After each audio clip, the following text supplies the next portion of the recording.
Houthi के बढ़ते खतरे के बीच में गाजा में इजराइल और हमास के बीच भीषण जंग जारी है। इजराइल ने अपने ताज़ा हमले में हमास के 100 आतंकवादियों को मारने का दावा किया है। गाजा में चल रही जंग के बीच में Israeli PM Benjamin Netanyahu America दौरे पर पहुंचे और राष्ट्रपति बाइडेन से मुलाकात की।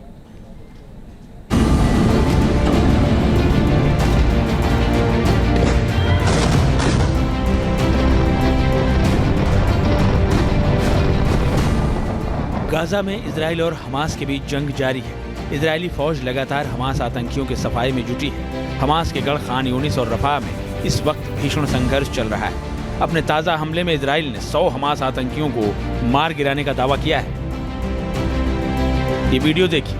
रफा के तेल अल सुल्तान इलाके में कुछ आतंकी जाते हुए नजर आ रहे हैं। इसी दौरान एयर स्ट्राइक हुई और आतंकियों के चिथड़े उड़ गए। ये आतंकी हथियारों से लैस थे। वीडियो में उनके हथियार भी नजर आ रहे हैं।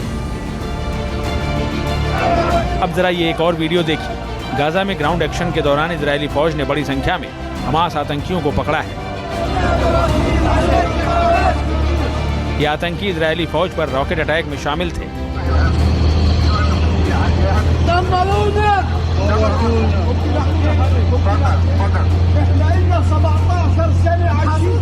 रफा के साथ खान यूनिस में भी इस वक्त भीषण जंग चल रही है। इजरायली टैंक यहां घुसकर आतंकियों की कब्र खोद रहे हैं, लेकिन हमास के आतंकी भी पलटवार कर रहे हैं।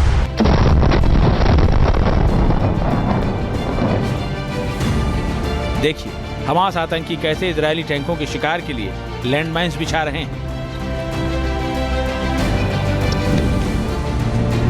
जैसे ही इजरायली टैंक उन रास्तों से गुजरे जहां माइंस बिछी हुई थी, जोरदार धमाके से टैंक के परखच्चे उड़ गए।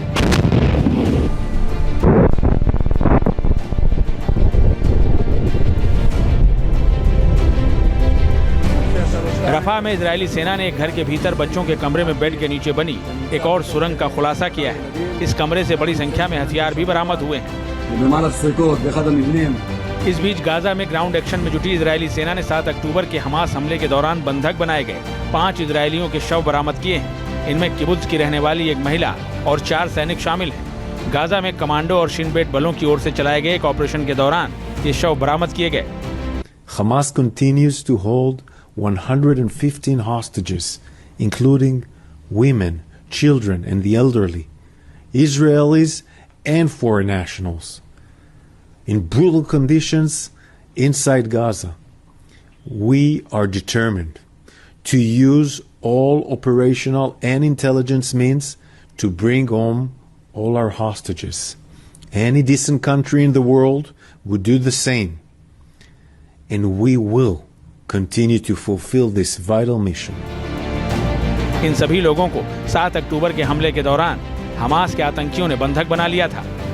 गाजा में चल रही जंग के बीच अमेरिकी दौरे पर गए इजरायली प्रधानमंत्री बेंजामिन नेतन्याहू ने व्हाइट हाउस में अमेरिकी राष्ट्रपति जो बाइडेन से मुलाकात की। बाइडेन प्रशासन ने गाजा में संघर्ष के बीच इजराइल को अटूट समर्थन देना जारी रखा है और अभी भी अमेरिका इजराइल को अरबों डॉलर की सैन्य सहायता भेजने वाला है। इस मुलाकात के बाद उपराष्ट्रपति कमला हैरिस ने एक बयान जारी किया। Israel has a right to defend itself, and how it does so matters.